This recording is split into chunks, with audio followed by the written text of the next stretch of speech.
Calvin, may dumi ba ako sa mukha? Wala. Hindi ko lang talaga maiwasan na titigan ka.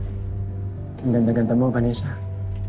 Salamat nga pala at pumayag ka na lumabas kasama ko. Ako dapat magpasalamat sa'yo. Hindi naman sa nagrereklamo ko sa pag-aalaga sa akin ni Mama at Papa. Pero masaya rin naman lumabas paminsan-minsan eh.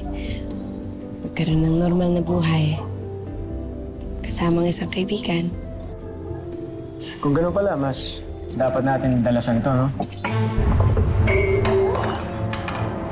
Pambira.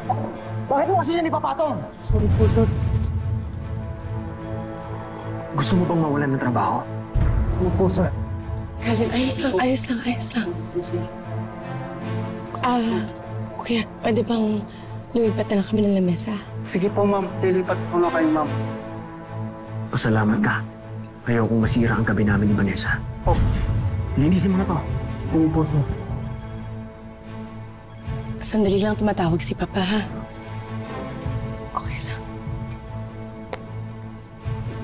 Siguraduhin mo lang na hindi ko aabutin yung tapos ng shift mo, ha? Kasi itutumba kita. Sir, nagtatrabaho lang po ako. Pasensya na po talaga, sir. Halika dito. Sige. Sige na. Okay na. Ayos lang. Anong sabi? Kaya kamusta niya lang yung lakad natin? Pinapauwi ka na ba? Hindi. Oh. Pupunta lang ako sa powder room, ha? Akala ko dahil sa palpak na waiter na yun. Hindi, Calvin. Wala lang yun para sa akin. Ikaw ba, ayos ka lang? Oo na. Oo. Okay lang ako. Sige. Balik ako.